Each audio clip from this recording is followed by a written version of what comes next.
Okay students, exercise 7.3 देखते हैं।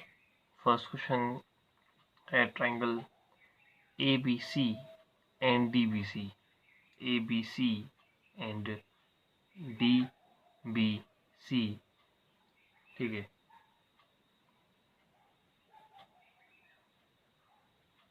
D B C are two isosceles triangles on the same base BC.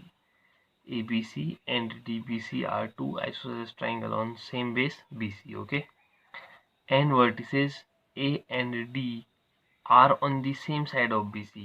तो BC के same side में A और D vertices हैं. If AD is extended to intersect BC at P.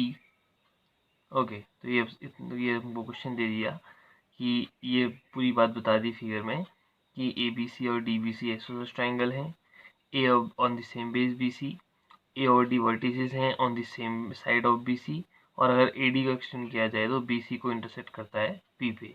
अब आपको proof क्या क्या करना है। Triangle A B D, triangle A B D congruent triangle A C D, यानी कि ये जो ट्राइंगल है ये इस ट्राइंगल के कॉन्ग्रुएंट होगा, ये आपको दिखाना है।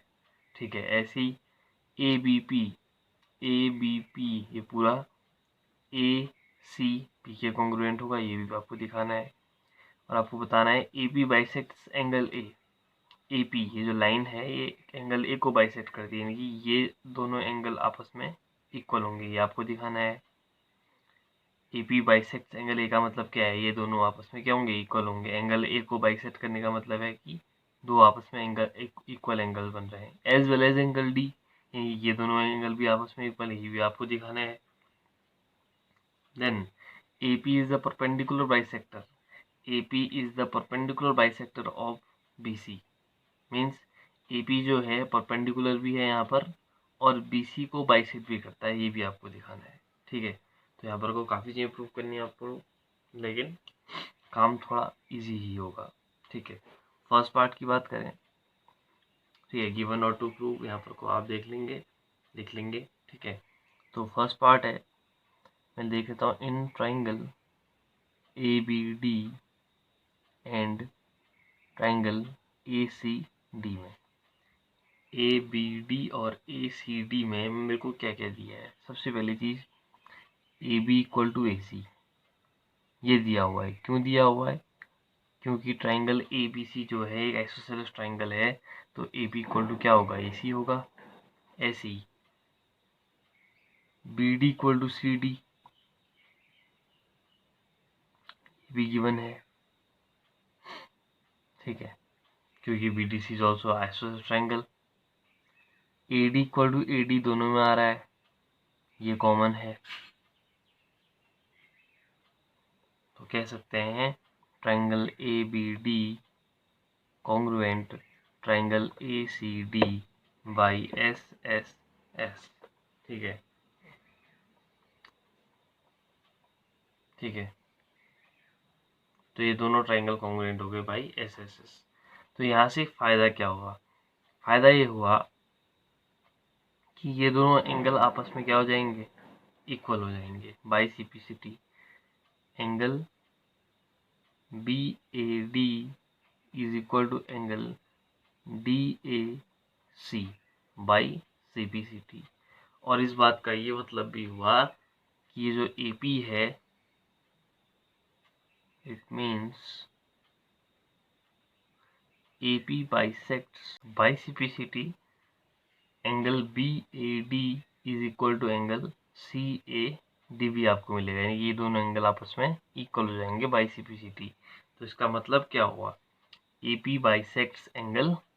ठीक है, हम कह सकते हैं it means AP bisects angle A। ये हो गया आपका पहला पार्ट प्रूफ, और कुछ हद तक थर्ड पार्ट। अब आते हैं सेकेंड पार्ट पे। इन ट्राइंगल कौन सा, A B P, okay, A B P और ए सी पी में, in triangle A B P and triangle A C P में देखते हैं। देखिए, A B equal to A C again given, okay, A P, दोनों में A P common है,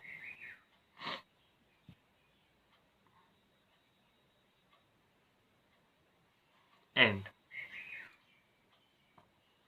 B P equal to C P, B P is equal to C P.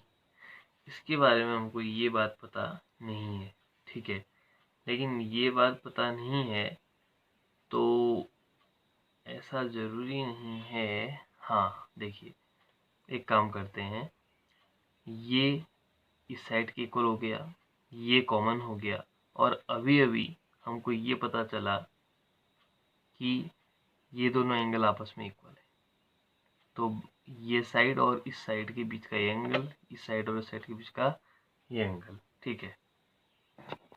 By S S both triangles are equal, तो यहाँ पर दिखा देंगे angle B ए। देखिए अब हमको तो हमने बी ए डी कहा था, लेकिन हम इसको बी ए डी ना कह के बी ए पी कह सकते हैं। तो angle B A P is equal to angle C A P, आप कह सकते हो प्रूव्ड इन अबव।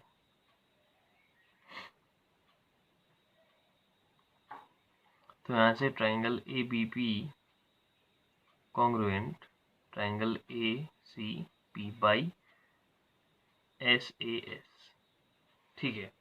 तो इससे फायदा क्या होगा, इससे एक फायदा तो ये होगा, फायदा यहीं पे आपको बता देते हैं कॉर्नर पे। सबसे पहली बात तो ए बी पी और ए सी पी को कॉन्ग्रुएंट किया तो B P equal to C P मिला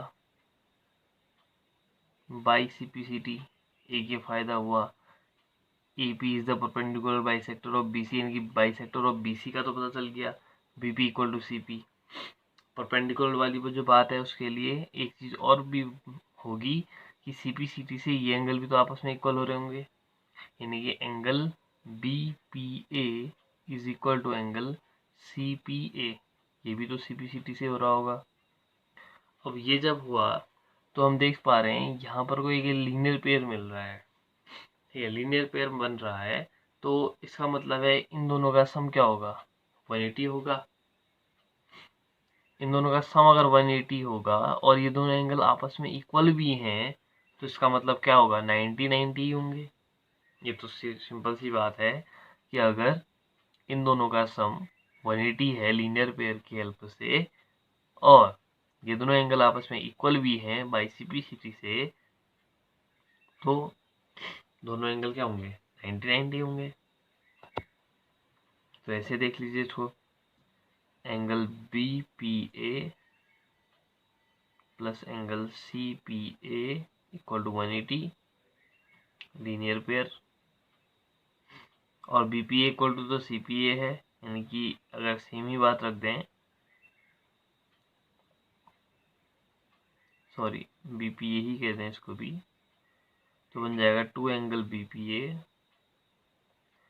इज इक्वल टू 180, तो angle B P A is equal to 90। यही आपको प्रूव करना था कि A B is the perpendicular, A P is the perpendicular मत मीन्स यहाँ पर 90 देगा, तो angle B P equal to 90 आ गया, ऑब्वियसली सी पी भी 90 ही होगा।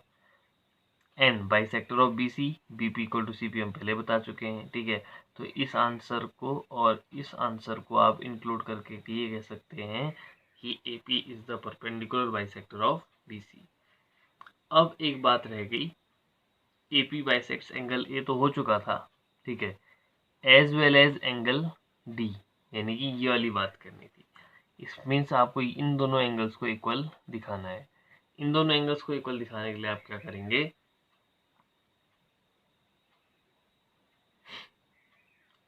आप इन दोनों ट्राइंगल्स को कॉन्ग्रुएंट दिखा देंगे। इन दोनों ट्राइंगल्स को कॉन्ग्रुएंट कैसे दिखाएंगे, देखिए ये B D equal to C D होगा, डी पी दोनों में कॉमन होगा, और B P equal to C P हम अभी प्रूव करे हैं, ठीक है। तो इसका मतलब दोनों ट्राइंगल कॉन्ग्रुएंट हो जाएंगे बाई एस एस एस, और ये दोनों एंगल इक्वल हो जाएंगे by C P C T. तो आप कह सकते हो कि ये जो AP है बाइसेक्ट किसको भी कर रहा है, एंगल D को भी कर रहा है। तो ये काम आप यहाँ पर खुद से कर लेंगे। क्या करना है, लास्ट काम कि हमने AP बाइसेक्ट एंगल A तो दिखा दिया, हमको ये भी दिखाना है कि AP bisect angle D also. तो यहाँ पर को हम करेंगे इन दोनों ट्राइंगल्स को कॉन्ग्रुएंट। तो अगला काम होगा इन ट्राइंगल DBP एंड DCP में क्या करेंगे, BP equal to CP, DP equal to DP common, BD equal to CD given. तो बोथ ट्राइंगल्स ही means DBP and congruent to DCP by SSS। तो यहाँ से दोनों एंगल्स इक्वल हो जाएंगे बाई CPCT। तो आप कह सकते हो AP बाइसेक्ट्स एंगल D। ठीक है, तो ये काम आप कर लेंगे। ओके, बढ़ते हैं नेक्स्ट क्वेश्चन की ओर। क्वेश्चन नंबर 2 देखते हैं। AD is an altitude of an isosceles triangle ABC in which AB equal to AC. ABC is an isosceles triangle, ठीक है, in which AB equal to AC and AD is the perpendicular। ठीक है, ये हमको दिया हुआ है, altitude means perpendicular. तो आपको प्रूफ क्या करना है, that AD bisect BC, AD bisect BC यानी कि ये दो इक्वल पार्ट में डिवाइड करता है, और AD बाइसेक्ट एंगल है, मतलब ये दोनों एंगल आपस में इक्वल होंगे। तो ये दोनों ही काम हो जाएंगे अगर आप इन दोनों ट्राइंगल्स को क्या दिखा दें, कॉन्ग्रुएंट दिखा दें। तो CPCT से AD bisect BC it means BD equal to CD भी आ जाएगा, और ये एंगल भी आपस में इक्वल हो जाएंगे बाई CPCT यानी कि AD बाइसेक्ट एंगल A। तो सीधे बात करते हैं, प्रूफ की ही बात कर रहा हूँ सीधे, ठीक है। गिवन और टू प्रूव वाला पार्ट आप लिखेंगे। In triangle ADB and triangle ADC में पहली बात तो AB इक्वल टू AC दिया हुआ है, AD इक्वल टू AD दोनों में कॉमन है, और ये एंगल यहाँ पर कितना है 90, यानी कि angle ADB is equal to angle ADC equal to 90। तो कौन सा क्राइटेरिया हम यहाँ पर यूज कर रहे हैं, AB इक्वल टू AC, ये 90 और एक साइड, हम यहाँ पर को राइट हाइपोटेनियस साइड यानी कि RHS यूज कर रहे हैं, जहाँ पर एक हाइपोटेनियस, एक साइड और एक 90 डिग्री हमको मिला है। ठीक है, एक राइट एंगल हमको दिया गया है। तो यानी कि triangle ADB congruent triangle ADC by RHS। अगर ये 90 नहीं होता तो यहाँ पर को ये क्राइटेरिया यूज नहीं हो सकता था, क्योंकि फिर ये दो साइड तो होती, ठीक है, और ये एंगल आप लेते तो कोई बात ही नहीं बनती। ठीक है, क्योंकि दो एंगल, दो साइड के बीच का एंगल चाहिए होता है SAS, लेकिन ये अलग से है, लेकिन 90 है, इस वजह से हम इसका यूज कर पा रहे हैं। एक हाइपोटेनियस और एक साइड कॉमन और एक 90, तो by RHS both triangles are congruent. अब BD equal to CD by CPCT आया, BD equal to CD by CPCT, इसका मतलब हुआ कि AD बाइसेक्ट्स BC, ठीक है, और ये एंगल आपस में इक्वल हो गए CPCT से, it means angle BAD is equal to angle CAD by CPCT, और इस बात का मतलब हुआ AD बाइसेक्ट्स एंगल A।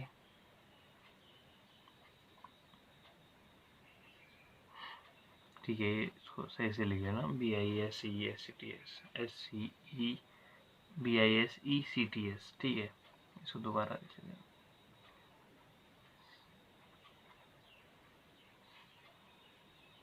ठीक है, AD बाइसेक्ट्स एंगल A। तो ये बात समझ में आ गई, दोनों पार्ट प्रूव हो गए। ठीक है, तो सिंपल से दोनों ट्रायंगल को लेके बात बन गई। बात करते हैं आगे को, नेक्स्ट क्वेश्चन की। क्वेश्चन नंबर 3 देखते हैं।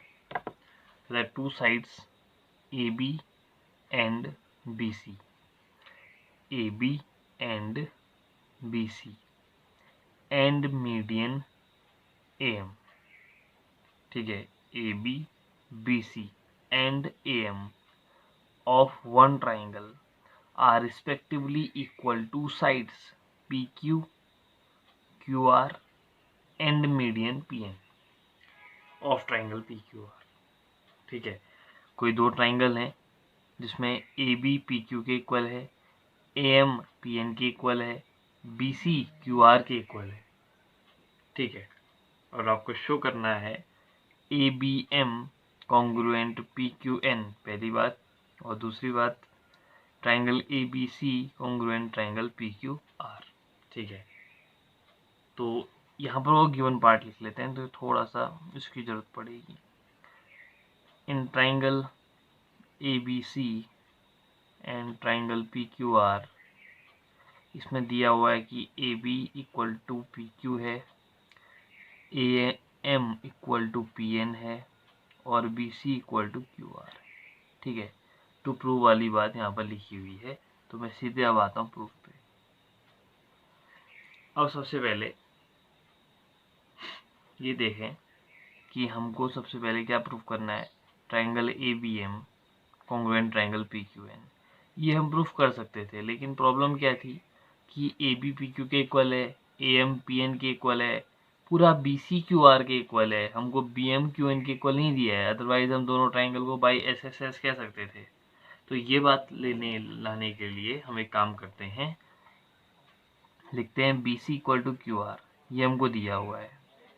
अब कोई दो बातें अगर इक्वल है तो उनका हाफ भी करें तब भी इक्वल ही होगा, यानी कि half of BC is equal to half of QR होगा। ठीक है, ऑब्वियस है, क्योंकि ये AM और PN क्या है, मीडियन है, इसका मतलब है कि इन दोनों इक्वल पार्ट्स में डिवाइड करेगा। ठीक है, यानी कि BM इक्वल टू CM और यहाँ QN इक्वल टू RN होगा। अब BC इक्वल टू QR तो हमको दिया ही हुआ था, हमने कहा दोनों का हाफ हाफ ले लेते हैं, ये भी इक्वल होगा, यानी कि BM इक्वल टू क्या होगा, QN होगा। अब कोई ये भी सोच सकता है कि BM इक्वल टू QN ही क्यों होगा, CM इक्वल टू RN भी होगा, फिर इस हिसाब से हाँ होगा, लेकिन उसकी भी जरूरत नहीं है। ठीक है, तो हमने ले लिया BM इक्वल टू QN। अब आते हैं in triangle ABM and triangle PQN में। सबसे पहले AB इक्वल टू PQ, ये हमको दिया हुआ है। ठीक है, और AM इक्वल टू PN, ये भी हमको दिया हुआ है। ठीक है, ये हमको पूरा गिवन है। एंड अभी अभी हम लेके आए BM इक्वल टू QN। ठीक है, इसीलिए जरूरत थी इसकी। ठीक है, इसको कह देंगे proved in above, proved in above. तो ट्राइंगल ABM कॉन्ग्रुएंट हो गया ट्राइंगल PQN के बाई SSS। ठीक है, ये बात यहाँ से हुई, ABM कॉन्ग्रुएंट ट्राइंगल PQN। अब इससे जैसे ये बात प्रूफ हुई तो एक बात और सामने निकल के आएगी कि एंगल B किसके इक्वल होगा, एंगल Q के। तो angle by CPCT angle B is equal to angle Q by CPCT। ऐसा क्यों लिखा, इसकी जरूरत क्या है, वो भी आपको पता चलेगा। अब आते हैं सेकेंड पार्ट के लिए। In triangle ABC and triangle PQR, सबसे पहले AB इक्वल टू PQ दिया हुआ है, BC इक्वल टू QR ये भी दिया है। ठीक है, ये दोनों बातें गिवन थी। और अभी इन दोनों के बीच का एंगल देखिए, AB is equal to PQ, BC is equal to QR, और इन दोनों साइड्स के बीच का angle, angle B equal to angle Q हम अभी अभी लेके आए। ठीक है, प्रूव्ड इन अबव।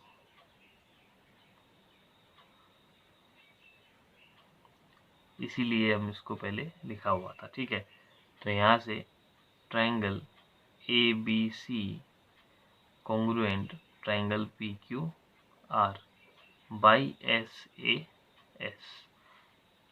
ठीक हो गया, triangle ABC congruent triangle PQR ये हमको मिल गया। ठीक है, तो यहाँ तक की बात समझ में आ गई होगी। ठीक है। तो 3 क्वेश्चन किए हमने। इनको अगर आपको दिक्कत हो रही है तो आप 1-2 बार रिवाइंड करके देखिए, चीज़ें आपके समझ में आ जाएंगी। बहुत ज़्यादा कॉम्प्लिकेट चीज़ें नहीं है, सिंपली क्राइटेरिया से क्वेश्चंस बन जा रहे हैं, ठीक है। कोई दिक्कत नहीं होनी चाहिए आप लोगों को। अब इसमें 2 क्वेश्चन और रह जाते हैं, ठीक है, वो हम इसको नेक्स्ट वीडियो में देख लेंगे, ठीक है। और फिर उसके बाद कुछ थ्योरम्स, देन 7.4, ठीक है। तो इसको हम फिनिश कर लेंगे। ओके, तो ओके, थैंक यू।